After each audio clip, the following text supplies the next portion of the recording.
सुन्नत से रूह गैटानी की वो मुश्किल से नहीं। और ये शादी की महफिल है, जब शादी लड़का या लड़की की करनी होती है, हम लड़का की शादी करें या लड़की की शादी करें तो उनके घर वाले बड़े ही दिल में बहुत ही तमन्नाएं आरज़ू लेकर रहते हैं। और सबसे बड़ी आरज़ू ये है और तमन्ना ये है कि लाल की शादी होंगे तो मैं मोटरसाइकिल लूंगा, मैं 2 लाख रुपया लूंगा, मैं गड्डी लूंगा। ये तमन्ना तो बिल्कुल अपने जब से पैदा होता है बच्चा वही से जमा लेते हैं। अरे हमारे पास भी लाडला है, हमारे पास भी बेटा है, एक दिन टाइम आएगा मुझे भी अपाची मिलेगी, मुझे भी आमद मिलेगी। ए मुसलमानों, ये तमन्ना है लो, इसलिए कि बेटे हैं आपके पास, बेटियां भी होती। जो आप दूसरे के माल के ख्वाहिश लिए बैठे हैं, आपके माल लेने के लिए भी कोई और बैठा होगा।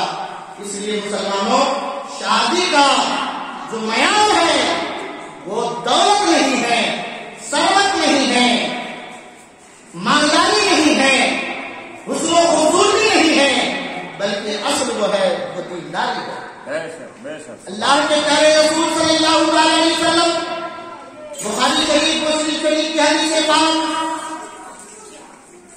ये है कि अल्लाह के प्यारे रसूल साहब फरमाते हैं, तुनकी उलमाअतुल अरबईन लिमानिहा वली हसबिहा वली जमानिहा वली दीनिहा फस्को बिजाती दीन।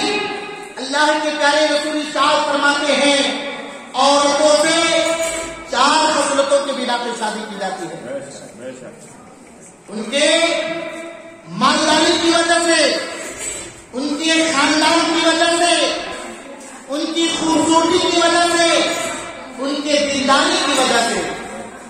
लेकिन बलवान के सुन्नी दयालु मुसलमानों, आप जरा गौर करो और सोचो, अल्लाह के प्यारे रसूल ने जहां पर औरतों की शादी करने से 4 खसलतें बताई, वहां पर दीनदारी को तरजीह न दी, जहां पर मालदारी को तरजीह न दी, जहां पर हस्ब नफ्स की तरजीह न दी, जहां पर हुस्न जमाल की तरजीह न दी है, बल्कि दीनदारी की तरजीह दी है।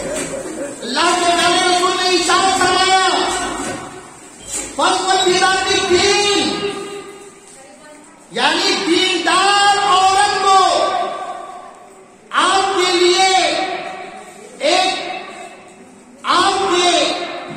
आपको ये समझाएं कि ये दीनदार औरत की फौकियत देकर अपने उम्मत के नौजवानों को मुतनब्बा करके नौजवानों को बता दिया, ए मेरे उम्मत के नौजवानों सुनो, जब तुम शादी करना, जब तुम विवाह करना, जब तुम अपने मसरूर करना, तो किसी औरत को अपने निकाह में लाना तो सबसे पहले उसे दीनदारी के बिना पे शादी न करना, मालदारी के बिना पे शादी न करना, हुस्न जमाल के बिना पे शादी न करना, खूबसूरती के बिना पे शादी न करना, हस्ब नफ्स के बिना पे शादी न करना, खानदान के बिना पे शादी न करना।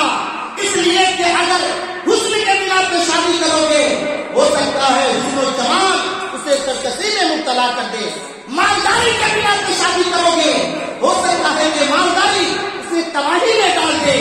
इसलिए दीनदार लड़की अगर तुझे मिल जाए, दीनदार बीवी तुझे मिल जाए, अगर वो लड़की काली कलर की क्यों न हो, कनीज क्यों न हो, अगर वो नमाज पढ़ने वाली है, रोजा रखने वाली है, ज़कात देने वाली है, बुजुर्गों से मोहब्बत करने वाली है और सुन्नत मुस्तकीम पर कामिल है, तो उस लड़की को अपने निकाह में ले लो, वो तुम्हारे लिए ज्यादा बेहतर है।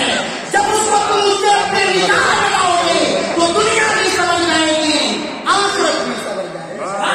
मुसलमानों, आप लोग से मैं यही गुजारिश करूंगा कि जब आप दीनदार औरत को घर में लाएंगे तो इंशाअल्लाह ताला उसके जिस्म से, उसके शिकल से जो औलादें होगी वो दीनदार होगी, دیندار ہوگی.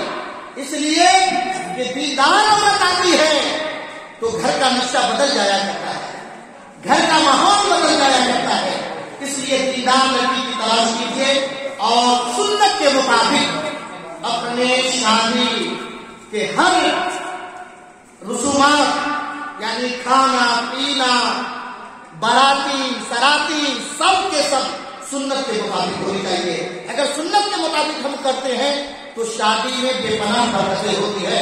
اللہ تعالیٰ ہم سب کو یہ عمل کرنے کی توفیق عطا فرمائے. وقت بہت کم ہے, علماء بہت زیادہ ہے اور مجھے اگلا بھی پروگرام میں جانا ہے, اس لیے آپ لوگوں سے میں رخصت ہو رہا ہوں.